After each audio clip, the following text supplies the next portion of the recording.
to Let's Talk Tuesday. This is the podcast where we have real conversations about learning, leadership, and what it truly takes to help people and organizations grow.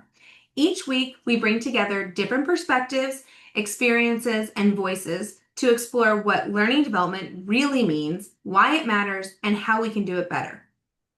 Today, we have a very special guest, Bill Brantley from Louisville, Kentucky, who has over 20 years of experience in project management, instructional design, and teaching. Welcome, Bill. I am so glad to be here, and I can't wait to tell your audience about learning and development and what I think is most important in learning and development. I love it. Let's talk. Tell us a little bit about your background and what your focus is today.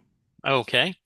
So, how I got into the learning and development field was I kind of backed into it. Many, many years ago, I was a paralegal and I Oh. was working for Kentucky state government. And about 6 years of being a paralegal, I decided one morning I was really bored with that.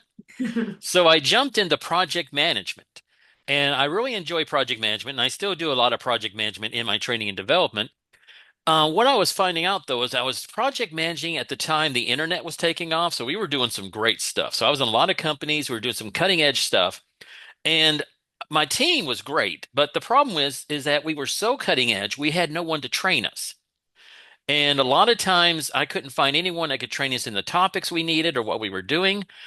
And I started going to Barnes and Noble, a little shout out to them back before Amazon, and I would just buy books and I would teach my team. I was basically one chapter ahead of them. And Hmm. I really started enjoying the training piece. And at the time, I also took an offer at the University of Louisville to do some teaching in the communication department. Hmm. So I kind of backed into this and I really got involved with teaching and then really learning and development, the adult professionals, because a lot of folks saw that I could do some adult education stuff and I seemed to be a natural hit with that. So that's how I backed into the training and development field. That's so fun. It's interesting. So for me, I have a similar story in the sense that my whole life I've never really had anyone train. I'm in learning and development. That's what I'm in. And Yeah. I've never really had a company train me. I'm always the one who's like, this doesn't exist. Let me go invent it. And I Hmm. find that for myself and for others, the best way that I learn is by teaching others. So you kind of Hmm. like learn really fast and then translate it, and that's how you really learn it is if you once you start teaching it to someone else, that's how you can really learn on it. That's so funny. What does we talk about this a lot on this podcast, but so many people come from such different backgrounds. Even professionals today who have been in learning development for Hmm. so long have such drastically different definitions of what learning and development is. What does learning and development mean to you? Well, there's several different things. When I'm teaching, I'm basically teaching students. So there's kind of the developing knowledge and developing the skills to critically think and talk about a subject. But for adults, I'm really down to earth with it a lot. I'm more of like, what kind of behavior change do we need? And how do we make the corporations work better? Because one of the things that I'm a small business owner, and I'm really focused on the strategic missions of our corporations and organizations, plus helping the people. So learning and development to me is, in that sense, helping people affect the behavior change, to develop not just the skills and the knowledge, but the capabilities and be able to effectively execute on those so that they can help drive their organization forward. So, for example, when I worked at the Patent and Trademark Office, and I memorized all these strategic plans. And I know there was one piece that always stuck in my head about at the Patent Office, we train people for the effective and quality inspection of patents or the timely and quality inspection. We wanted to do it fast, but we also want to make sure it's quality inspection. So I took it and said, well, what does that mean? So it's all kinds of different things. How do we critically think about a patent application? How do we work our productivity, our workload? I worked with managers, helping them coach people so they could do better jobs. Mhm. So that's what learning and development means to me. It's more of the skills applied and turned into capabilities and the behaviors that you want. Yeah, absolutely. Why is learning and development so important, especially in today's world? There is just so many examples out there. And one that I like to point to is, well, when you take a look at the Ukraine war, and I don't want to get too political here, but You had one side, the Ukrainians, and I know a bunch, I've worked with some of them in a professional manner. So I worked with some folks in NATO and all this kind of stuff. And the Ukrainian army is amazing about training. They do a lot of great training stuff. And then you have the Russian army, which admittedly wasn't that great about training. They basically slap the rifle in your hands if you're lucky, and they throw you to the front. And, you know, that's what happened. And you could see the difference there. You had a smaller force able to effectively beat a bigger force. And I've seen it before with other companies where they don't train their people and they throw them out there like they don't have good sales training, they don't have good marketing training, and they just toss them out there. And many folks, they're smart enough, they can basically pick up the training themselves, but it's all haphazard. And then you don't have continuity, right? So you No. don't have a consistent way that your workforce is operating Mm-mm. in this role or in that function or in that process. And so it creates mayhem. And sure, some of the high achievers might figure it out. Mm-hmm. But even with them being a high achiever, it's probably going to take longer for them to teach Right. themselves something than it is Right. for someone to just hand over the recipe hmm to I mean, success. I can give you a great example, personal example. When I was in state government at Kentucky, I worked as a paralegal. I was a paralegal investigator, and we really didn't have anyone training us in investigation. And you're going to laugh at this. I mean, when I was a kid, I grew up and I loved Nancy Drew and Hardy Boys, and I had the Hardy Boys detective manual. Mm-hmm. That actually helped me with my job. And then Yeah. I found the investigative reporter's handbook, which was a lot dealing with documents, which I had to deal with. I had to deal Yeah. with documents all the time. Yeah. So I kind of trained myself, but then I trained other team members because it helped me lighten the load on me and having trained team members to help me also work this investigation stuff. So doing the training and building that training, that's just so important because it helps us achieve our goals and to make, the organization go forward. Yeah, absolutely. That makes sense. hmm What do you wish companies knew or did differently when it comes to learning and development? Well, there's a lot of things they can do differently. I mean, first of all, just recognizing the value. Mm-hmm. I mean, I have been in these situations. You've probably been in these situations when we have a budget cut or something's happening. We got to tighten the belt, so we cut the training department. Mm-hmm. And that's like, just killing your seed corn here, as we say in Kentucky. You're basically eating your seed corn, and it's like, well, what are you going to do to develop in the future? And then a lot of companies, when they do the learning and development, they don't really focus on who's going to move it forward. So I see a lot of, programs for the upper leadership and all these kind of cool little programs. We can go to Gettysburg and learn about leadership from there. We can go play with horses and learn from leadership there. But a lot of times I look at the frontline employees and they barely give them any training or any effective training. It's more like, we're going to do, they call it on the job training. Mm-hmm. And they really don't even structure that. And they just kind of hope people pick it up by osmosis, I guess. So Mm-hmm. one thing with companies that I would wish they did is like spend the time and the effort and the money on their training. And again, think about where training helps your performance engine. That's what I call it. In the company, you got a performance engine. What can we do to help get that performance engine working better? Absolutely. It's about being strategic, right? It's you hmm have to have an understanding of where you're going in order to create a proper plan to get there. I mean, it's Absolutely. like basic project management, but you'd be shocked at how many companies, and I'm not talking small companies or people listening, government, we know can be inefficient sometimes, great, but I'm talking about Fortune 500 clients that I've worked with, you'd be shocked at how little is done to properly put that strategic lens in place to make hmm sure that what they're doing is actually going to create impact to the Right. organization into the future. Well, I was telling you about this column I wrote for Barrett and Green, which are state and local folks, and I see a lot with state and local governments. And the thing is that they have all these initiatives, but they're not thinking about what are the behaviors that I need, and how do I train people in those behaviors, and how do I measure those behaviors to Mm-hmm. achieve stuff? Because there's a lot of stuff, and state and local government is so important because that's where we meet our government. I mean, I'm watching right now in Louisville, we got a major snowstorm, which has been Mm-hmm. really a headache. But you see the crews out there working, the linemen and all that stuff. And I'm so thankful that they train them well Yeah.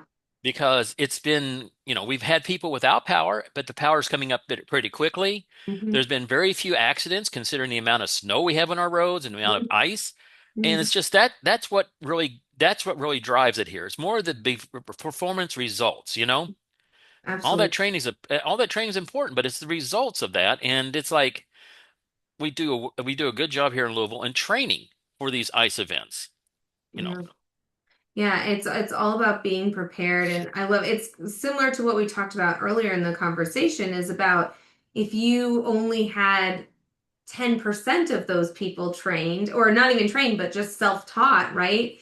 Then you would have a disaster on your hands. The roads Hmm. wouldn't be properly done, the lines wouldn't be up the same way, and Hmm. you know that uniformity in that role and even in, you know, the more of the what they call the soft skills world, right? Is the communication. What words are we using to describe it? How do we have a clear vision that we're working towards together? And does Hmm. everyone know it so that they can do their part to get there? So it's, I love your piece about the performance piece is the individual, but it's also the collective too benefits from it. So it's Yeah. like the, said this earlier, but the sum is greater than its parts. You know, where, you know, you get people individually doing better at their role and skilled up properly. But then if you have a united workforce of Hmm. people tackling it that way, Yeah. you're going to be exponentially better as an organization. Hmm. Yeah. There's been some great examples of coordination between these crews. Absolutely.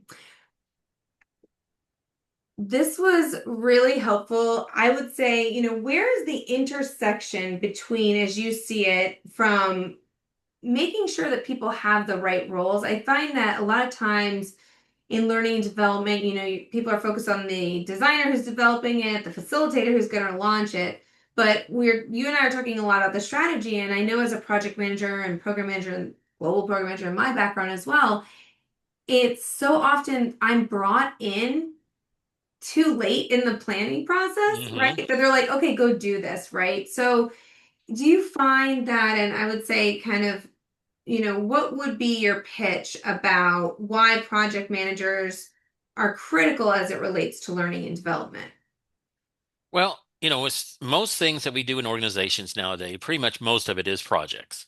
Even when you're building processes, you're using a project to build a process. And with project managers, back in my career, and still I do this, we are there to help implement a vision. And we don't, a lot of times we don't create the vision, but we're there to help implement a vision. So we need to understand that. And it's even vitally important for training and developing folks to understand the vision that we're trying to implement. So one thing that can help, and that's why we're never really brought in when we need to be brought in, but we should be brought in the early just part. And I can understand if you don't, want to bring in the trainers and the project managers to build to create the vision, that's fine. That's what these senior executives want to do. That's cool. But help us learn to explain it Mm-hmm. because many times I have been handed a vision and I've been told to enact it. And I'm like, well, I need to understand it better Hmm. because I need to make it more practical to the team. Yeah. And I always kind of look at this as a terms of commander's intent. You've heard that before. It's from the Army and such. And it's like, Well, tell the audience, what does it mean? okay, so in the Layman's commander's terms. intent, basically a general says, we need to capture this hill Mm-hmm. or we need to take this initiative. Mm-hmm. And the thing is that that's stated in a general way. Now, they leave the details up to, the different categories, the middle managers in the Army, okay, so the colonels and all those folks, and then soldiers, and they come around with the plan of action. So maybe a practical example here is again, I'm training folks to supervise patent examination teams, okay? Mm-hmm. So my management comes to me and like, well, for example, they came to me with this request. We want a coaching culture here at the patent trademark. And I said, okay, what does that mean? And they said, well, you need to figure that out. We like the words, go do it. That's exactly. So I I hear this create, a lot. I hear this a lot from the C-suite that I deal with on the corporate side of they go to a conference or they read a book and they're like, I like this. Let's do this here. uh-huh, And you know, when you're like, but like when you try to do the root cause analysis of like, okay, why, like what about this is going to mm-hmm, actually move the needle and why this one over that one, you know, right. they don't really want to be bothered by the specifics. Just go do it, right? And And I that's okay. think that's the difference between the winners and the Mm-hmm, failures is that if you can have a clear vision of what you want to do, but if you don't understand the why, mm-hmm, getting to the how is, it doesn't matter what the how is if you don't understand the why, right? mm-hmm, As Simon exactly. Sinek says. So they had an idea of the why. because Yeah. they wanted to increase employee engagement. They Okay. weren't really sure how to do that. So my Yeah. thing was, okay, how do I use coaching Uh-huh. to help increase employee engagement so that when we get to the bottom line here, it's how can we make our teams more productive and do a better job with their patent examinations? So that's what I pulled in, and that's what I filled in there. So I'm looking at the supervisors, and my first thought is, okay, you want a coaching culture, and you want to take our supervisors and turn them away from command and control to more of coaching and motivating. Uh-huh. So the things I started doing was teaching our managers how to be more coaching in their Mm-hmm. behaviors. Mm-hmm. So one of the things we looked at is asking powerful questions. So Mm-hmm. instead of coming in there with all the answers and telling people what to do, they start asking questions of their teams. Mm-hmm. And that helped a great deal there. Mm-hmm. And then we looked at, okay, what is it that we need to motivate people with? Okay, so we found, what is the way we can get, of course, there's always external motivation, but what about the internal motivation? And how do we set up so that people are coached so they're developing and they know they're developing and they can feel value in their work, Mm-hmm. and thus they'll be spending more time there. So one of the things we built is psychological safety. The Mm-hmm. idea that I know my supervisor has my back, I know my team has my back, I Mm-hmm. can take risk and take intelligent risk and know that if something doesn't work, I won't be dismissed or, beaten up for it, but I'll be okay, we tried that. Good try. What can we do to improve upon that? So that's when I started making those kind of concrete actions. So you Yeah. had a lot of patent examiners who felt like we came out of this environment where I was always, production, production, production, production, now to we are doing production, but we're doing it in an intelligent way. And I can take some risk and try new ways to do it. And I'm not going to be hurt for doing that. Yeah, I love the idea of you either succeed or you learn. There is no failure. Or, Right. back in the day, there used to be a very, I thought, powerful statement that said, fail forward, right? So Hmm. you fail, you get back up, you fail, you get back up. But it was so interesting as I started using this term, fail forward, even just 10 years ago, I blurred on the time. But certain people have a very physical reaction to that term, failure. Even the word kind of stops them. And so Hmm. I had gotten feedback that I was like, feel forward. And they're like, oh, don't talk like that. That's negative. I was like, no, it's the sentiment is you either succeed or you learn, you keep pushing forward. Hmm. And regardless, but some people truly, that's why words matter. And to your point of having that crystal clear vision to work towards, it's people have a way of hearing the same thing in different ways. So Hmm. it's definitely always a fun challenge with communication to ensure that people are truly understanding it to mean the same thing, to work towards the ultimate performance and enhancements and, be moved to the right direction. Right. This was such a fun talk. I'm going to start to wrap it up. We Hmm. love action. Both you and I are doers, so we know Yep. that and expect our audience to love it too. Can you leave us with one actionable tip that people can apply right today, right away in their worlds? Sure. I mean, like I said, I wrote a recent article for Barrett and Green, and I had 5 tips for agency heads. I think the one that really helps most and you can enact today is you know what right behaviors you want. So you know you're training for the right behaviors. And then look at how can our supervisors reinforce that right behavior. So at one point in the Patent and Trademark Office, we were talking about critical thinking. And the first thing is define that, okay? That's an abstract concept. So we Hmm. defined what we were actually looking for. What does it mean to be a critical thinker? So we had the behaviors set down, and then we trained the supervisors on, and we used a model there. One I liked, oh, what was their exact name? But anyway, we used a model for critical thinking. One part of it was intellectual humility, Hmm. and the idea of asking questions, all right, so that you don't know everything, but what can I do to help me learn more? Hmm. And what we did is we had the supervisors watch for that behavior of intellectual humility, and they would coach their staff on it. So they would not just jump on someone like, I don't really know, but I'm going to try this. And the supervisor would encourage them, yes, that sounds good. What's your plan? And how do you know if it's going to succeed or not? And how would you measure that? And it was kind of in a coaching way so that people could practice intellectual humility and learn more than they need to, Hmm. or learn what they needed to do the job correctly. Yeah, and Hmm. the other thing that that allows them to do, it's such a great one, is because when people are part of the solution, they're much more likely to Hmm. actually give it their all when they've been Right. part, even if it's not, that's why it's so important to include people in transparency and come Hmm. together, because even if the person doesn't necessarily agree that that's the best path forward, Hmm. if they've been heard out, if they've been able to contribute in Hmm. some way, they're going to be much more likely to actually help it succeed, whether it was their original idea or not.